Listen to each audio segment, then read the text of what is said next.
안녕하세요. 리엠파트너스 이용수 변호사입니다. 예, 안녕하세요. 엄민지 변호사입니다. 갑자기 수사기관에서 연락을 받고 조사를 받으러 나오라라고 말한다면 굉장히 좀 당황하실 텐데요.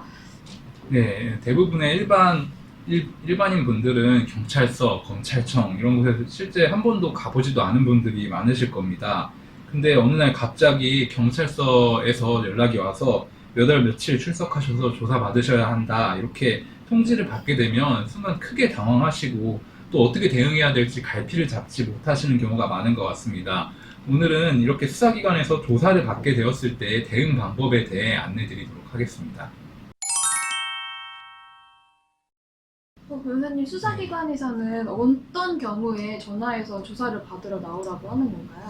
네, 많은 이들이 예상을 하는 것처럼 본인이 범죄 혐의를 받고 있어서 피의자로서 출석하여 조사 받으라고 하는 사례도 있지만 또 피의자가 아니라 참고인 신분으로 조사를 받으라고 하는 사례도 분명히 존재합니다. 참고인은 피의자의 범죄 혐의 관련해서 참고인이 알고 있는 사항을 조사할 필요가 있을 때 소환하게 됩니다. 그런데 참고인 신분으로 조사를 받는다라고 해서 방심해서는 또 안 되는데요. 처음에는 참고인 신분으로 소환을 했다가 추후에 피해자로 전환되는 경우도 있기 때문입니다. 네, 그렇습니다. 따라서 수사기관으로부터 출석을 하라는 연락을 받았을 때는 먼저 본인이 어떠한 신분으로 조사를 받는 것인지 먼저 수사관한테 확인해 볼 필요가 있습니다. 앞서 말씀드렸던 것처럼 본인이 어떤 신분으로 조사를 받는 것인지 확인한 다음에는 본인을 왜 조사하는지도 확인하실 필요가 있습니다. 만약 본인에 대해서 누군가가 고소나 고발을 한 경우라면 수사를 받기 전에 정보 공개를 통해서 미리 관할 경찰서를 통해서 고소장이나 고발장을 미리 확인하실 수 있습니다.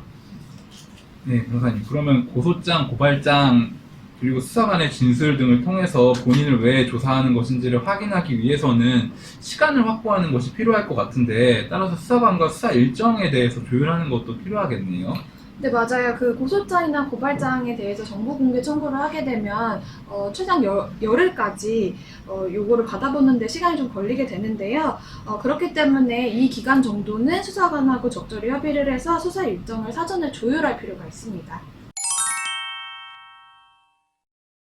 네, 앞서 말씀드린 것처럼 본인을 어떤 사유로 조사하는 것인지 확인한 후에 본인을 피의자 신분으로 조사하는 것이라는 점을 확인했다면 본인에 대한 조사에 어떻게 대응할지 여부 또한 결정을 할 필요가 있습니다.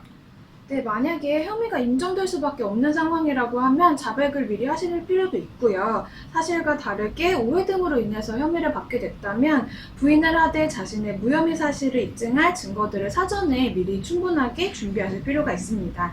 증거들을 제대로 확인하지 않은 채 부인을 하다가는 자칫 수사기관으로부터 오해를 받아서 억울한 누명을 쓰게 될 수도 있기 때문인데요. 네, 그래서 위와 같은 자백 혹은 부인 여부, 증거 수집 등은 다수의 형사사건 변호 업무를 수행한 경험이 있는 법률 전문가로부터 자문을 받아 결정하고 또 진행할 필요가 있습니다. 네, 지금까지 수사기관에서 조사를 받게 됐을 때의 대응 방법에 대해서 알아봤습니다. 가급적 수사기관에서 조사를 받을 일이 없는 게 사실 가장 좋겠지만 불가피하게 조사를 받게 된다면 적절히 지금 말씀드렸던 사항들을 가지고 적절하게 수사에 대응하실 필요가 있어 보입니다. 네, 맞습니다. 오늘 내용이 유익하셨다면 구독과 좋아요를 눌러주시고 또 궁금한 점이 있으시면 언제든지 댓글로 알려주시면 될 것 같습니다. 감사합니다.